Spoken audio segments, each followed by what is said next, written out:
8,888 కోట్లని మీరు ఏది ఫ్రాడ్ జరిగిందన్నారు కదా. 8,800 కోట్లు మీరు టెండర్ పిలిచినట్లుంటే మంత్రిగా నేను రాజీనామా చేస్తా.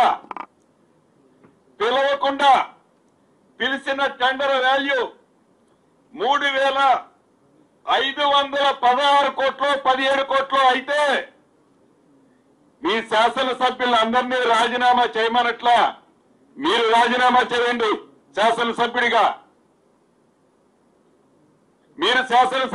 రాజీనామా చేయమని ఛాలెంజ్ ఇస్తున్నా.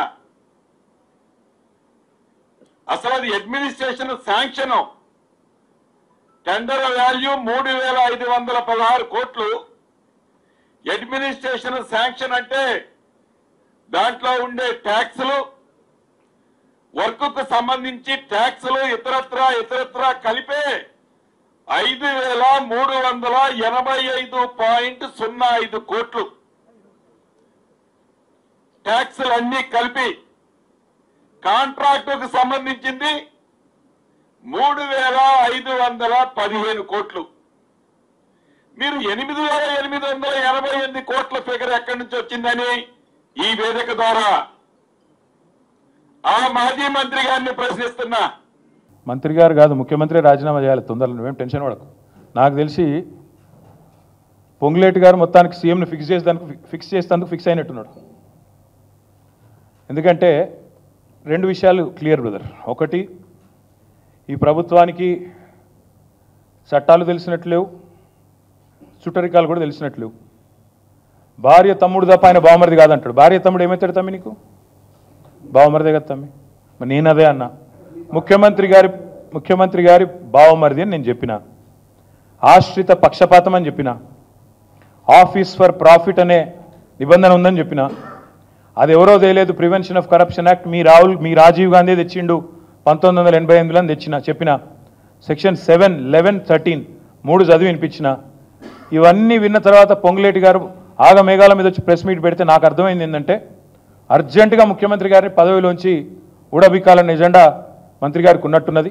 మంత్రి గారికి నేను ముందే చెప్తా ఉన్నా, ఇప్పటికైనా తప్పు సరిదిద్దుకోండి, వెంటనే టెండర్లు రద్దు చేయండి. జరిగింది తప్పు. ముఖ్యమంత్రి కూడా నేను చెప్తా ఉన్నా, జరిగింది తప్పు. 100% ఇది ముమ్మాటికి నీకు తెలుసు, ఇరికిపోయినావని తెలుసు. ఆశ్రిత పక్షపాతం లేకుండా, రాగద్వేషాలు లేకుండా నేను నా బంధువులకు, నా కుటుంబానికి సాయం చేయను అని చెప్పి ప్రమాణ స్వీకారం చేసిన ముఖ్యమంత్రి, నీ డిపార్ట్మెంట్లో, నీ కింద ఉండే మున్సిపల్ డిపార్ట్మెంట్లో నీ బావమరిది ఏది 2 కోట్లు లాభం పోయిన సంవత్సరం అంతకుముందు సంవత్సరం ఆర్జించిన ఒక కంపెనీ, కేవలం 2 crores ప్రాఫిట్ ఉన్న కంపెనీకి 1000 కోట్ల కాంట్రాక్ట్ ఇచ్చి అవినీతి జరగలేదంటే ఎవడన్నా ప్రపంచంలో నమ్ముతాడా? వస్తావా? మరి సివిసి దగ్గరకు వస్తావా? హైకోర్టు సీజే దగ్గరకు వస్తావా? నేను వస్తా. డేట్ చెప్పు, టైం చెప్పు, నువ్వే అపాయింట్మెంట్ తీసుకో. మంత్రి గారికి అంత చిత్తశుద్ధి ఉంటే రా, నేను వస్తా. వాళ్ళ విచారణ మొత్తం ఫైల్స్ పెట్టండి. ఇప్పటికైనా ప్రభుత్వాన్ని నేను డిమాండ్ చేస్తున్నా, సిగ్గు తెచ్చుకోండి. ఇంత బరితెగింపు మంచిది కాదు. స్వయంగా చెప్తున్నాడు ఆయన. నాకు ఆయన గీతా గారి తమ్ముడు, గీతా గారి తరఫున బంధువు అవుతాడు. బంధువు కాదు, బామ్మరిదే ఆయన. స్వయంగా ముఖ్యమంత్రి చెప్పిండు. కావాలంటే వీడియో ఉంది, ప్లే చేస్తా. రేవంత్ రెడ్డి గారు స్వయంగా చెప్పినారు.